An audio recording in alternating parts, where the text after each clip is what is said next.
এই ভিখারি, তোর ক্ষমতা আছে ৫০০ কোটি আনার? তুই জানিসও ৫০০ কোটি কি হয়? তোমরা লোকেরা ধারণাও করতে পারো কি হয়ে গেছে। ৫০০ কোটি রুপি গায়েব হয়েছে। যদি এই টাকা এখনই ফিরে না আসে তাহলে আমি ধ্বংস হয়ে যাব। যদি কেউ ৫০০ কোটি রুপি ফিরিয়ে আনে তাহলে আমি তাকে ১০ কোটি রুপি পুরস্কার দেব। সকাল ঠিক ৭টায় ছিল। শহর এখনও পুরোপুরি জেগে ওঠেনি, কিন্তু মেঘরাজ চকে আবর্জনার গন্ধ এবং বাসের শব্দ আগে থেকেই উপস্থিত ছিল। সেখানে ফুটপাতের কিনারায় ছেঁড়া বস্তার সঙ্গে ১২ বছরের নীল ঝুঁকেছিল। সে প্লাস্টিকের বোতল এবং ছেঁড়া তার বাঁধছিল। তার হাতে জমা ময়লা স্থায়ী মনে হচ্ছিল, যেন কেউ তার উপর অদৃশ্য হওয়ার ছাপ মেরে দিয়েছে। নীল কম কথা বলত। লোকেরা মনে করত সে ভীতু বা মন্দবুদ্ধি। সত্যি কথা হলো, সে অনেক শোনে। কথা, আওয়াজ, মেশিনের। যখন লোকেরা কথা বলে সে শব্দ ধরে, যখন মেশিন চলে সে প্যাটার্ন ধরে। ঠিক তার সামনে শহরের সবচেয়ে বড় ব্যক্তিগত ব্যাংক দাঁড়িয়েছিল। কাঁচের উঁচু ভবন। প্রত্যেক সকালে কালো গাড়ি থেকে স্যুট পরা লোকেরা নামে, মোবাইলে চিৎকার করে ভিতরে যায়। নীলকে ভিতরে যাওয়ার অনুমতি কখনো মেলেনি। গার্ড প্রত্যেকবার একই শব্দ বলে, ভাগ এখান থেকে।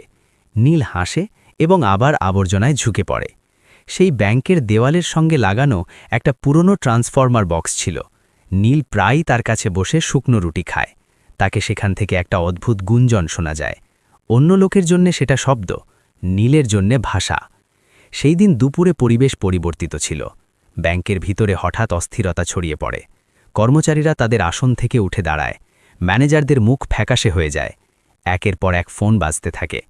ওপরের তলায় বোর্ডরুমে চিৎকার শোনা যায়, ৫০০ কোটি গায়েব হয়ে গেছে। এটা কোনো গুজব নয়। ব্যাংকের মেইন সার্ভার থেকে ৫০০ কোটি গায়েব হয়ে গেছে। কোটি রুপি অনলাইন ট্রান্সফার হয়ে গেছে। টাকা না কোনো গ্রাহকের অ্যাকাউন্টে আছে, না কোনো বিদেশি ব্যাংকে। সেটা সিস্টেম থেকে যেন পিছলে বাতাসে মিশে গেছে। আইটি টিম দৌড়ে যায়।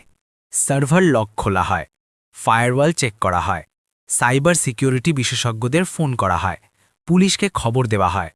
প্রত্যেক মিনিটের সঙ্গে ব্যাংকের সুনাম ডুবে যাচ্ছে। বাইরে ফুটপাথে বসা নীল এসব দেখছিল। তাকে কিছু অদ্ভুত লাগল। ব্যাংকের ব্যাকআপ সার্ভারের এক্সহস্ট ফ্যানের আওয়াজ পরিবর্তিত ছিল। সেটা লয়ে জ্বলছে না, মাঝে মাঝে একটা হালকা থামা ছিল, যেন কেউ শ্বাস আটকে রেখেছে। নীল উঠে দাঁড়াল। সে বস্তা নিচে রাখল এবং দেয়ালের কাছে কান লাগাল। তার চোখ সংকুচিত হয়ে গেল। এটা চুরি নয়, সে বড়বড় করে বলল, এটা রুট রিডিরেকশন। নীলকে মনে পড়ল তার মায়ের মুখ। মা যে কখনোই ব্যাংকে ক্লিনার ছিল। একরাত দুর্ঘটনায় চলে গেল। তারপর নীল রাস্তায় এসে পড়ল। মায়ের কাছে একটা পুরনো কিপ্যাড ফোন ছিল এবং তাতে কিছু নোট, নম্বর নয়, প্যাটার্ন।